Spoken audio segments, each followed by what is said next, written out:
Coming up here on Chicago Bears Now, the Bears must fix this problem ASAP. I'm going to tell you what that problem is coming up next. My name is Harrison Graham. Let's go.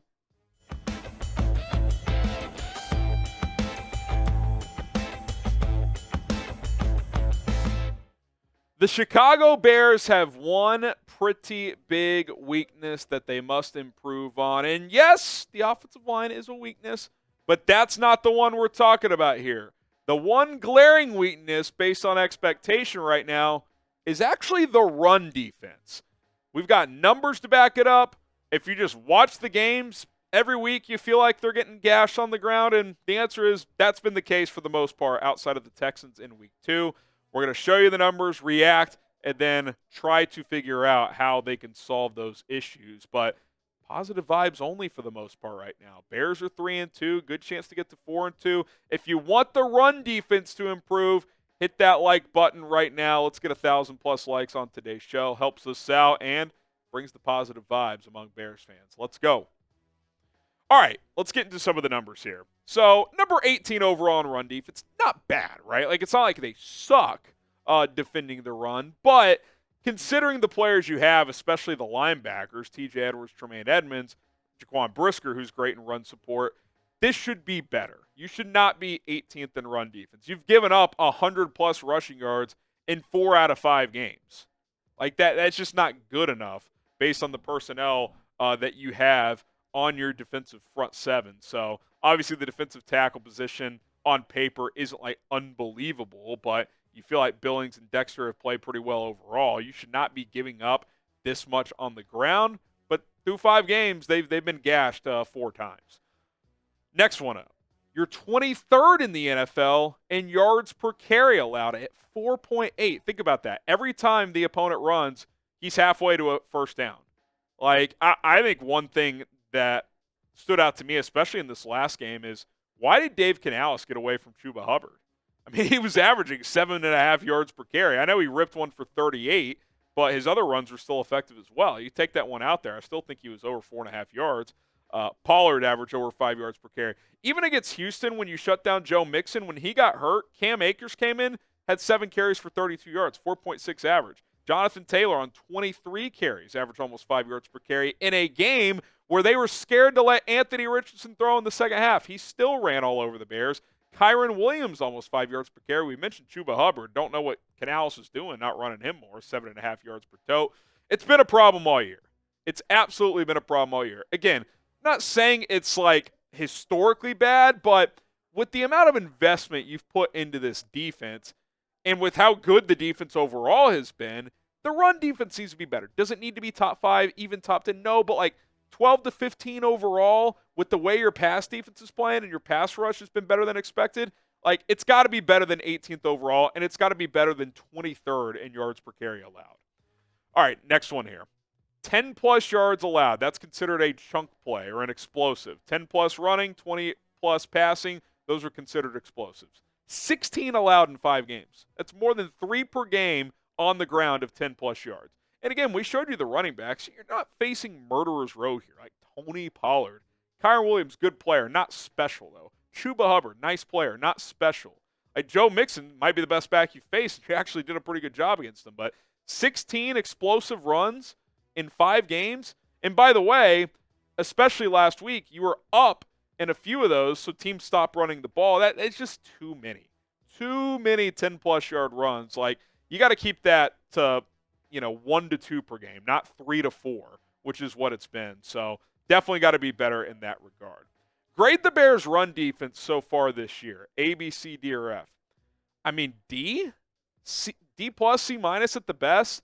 Like, it has not been, considering what you have, that great of a part of this defense, which is unfortunate because the defense as a whole has been very good. But I think the run defense is the difference in this being a top 10 versus a top 5 defense overall, because the secondary has been the best in football through 5 weeks. The pass rush has actually been better than expected. I'd say it's been above average.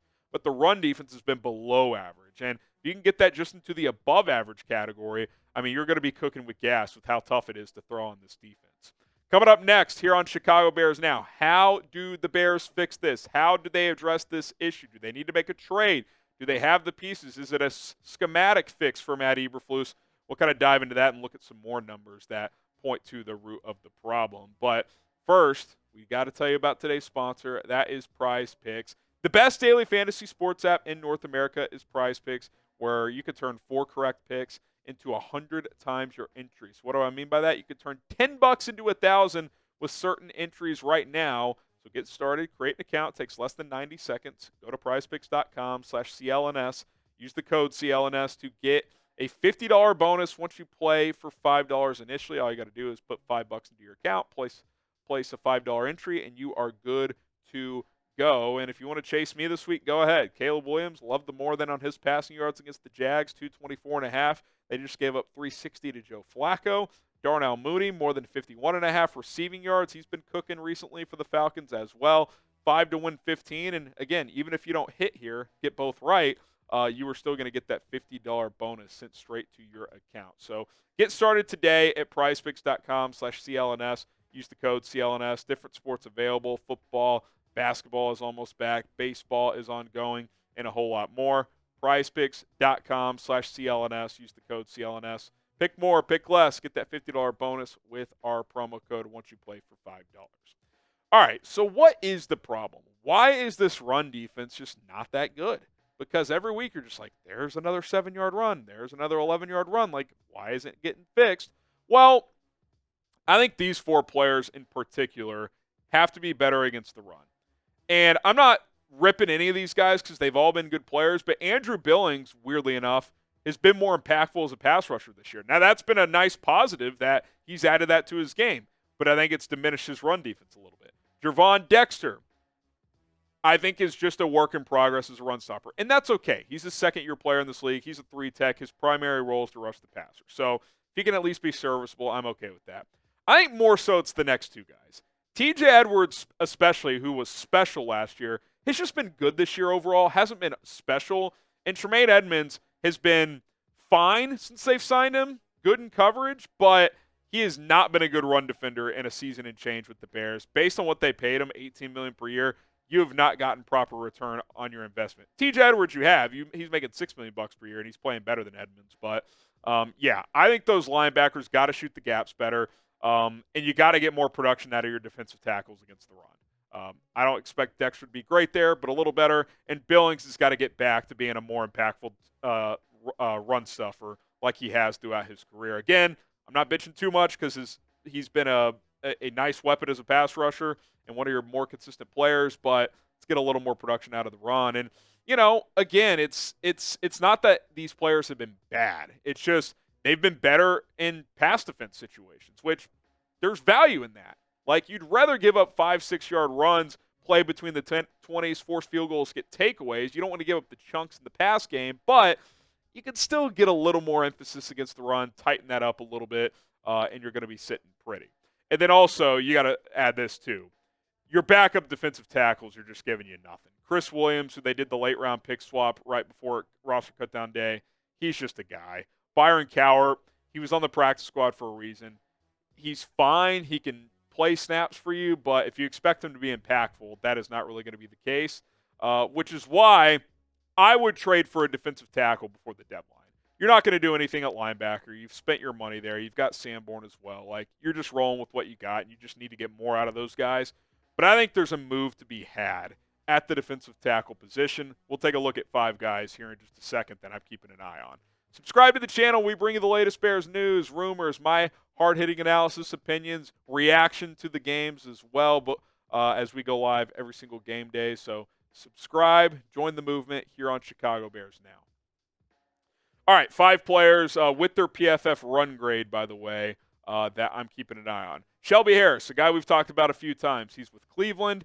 He's 33 years old, knows how to play. I think he's like a perfect number 3 defensive tackle. You don't need him to start over Andrew Billings or Gervon Dexter, but he can give you more production than Chris Williams and even Zach Pickens, who hasn't been healthy. Once he comes back, he could be your 4th guy. Shelby Harris is number 1. Number 2, Dalvin Tomlinson, also with the Browns. I think he's a little more better as a pass rusher, but I still think would be an upgrade as a run defender.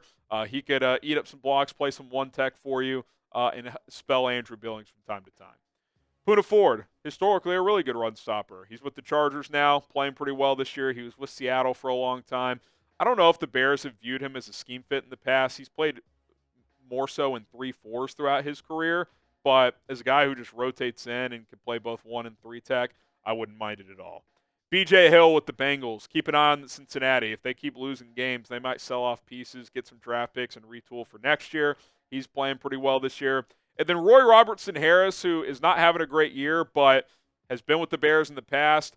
Obviously, in a 3-4 scheme, it would be different this time around, but he's familiar with the organization. Wouldn't cost you much at all. He's been rumored to be connected to trade rumors. You're going to see him up close this Sunday in London, so he could be another guy that you could consider bringing into the fold. So what say you? Put your Ryan Poles GM cap on. Would you trade for a defensive tackle? Type Y for yes, you would, or type N for no, you would not. I don't think you need to do it now. I think you can wait until closer to the deadline, see if Pickens gets back and how he looks, but I think in the end, I would be looking for a good value addition at defensive tackle. I don't need to trade a first or second rounder, but day 3 pick to get one of those players I mentioned, I would certainly be very, very intrigued. All right, there you have it. Chicago Bears now. Let's fix the run defense, because if you do, this defense is going to be one of the best 3 or 4 in the league. My name is Harrison Graham. Hit that subscribe button. More videos to come here on Bears Now.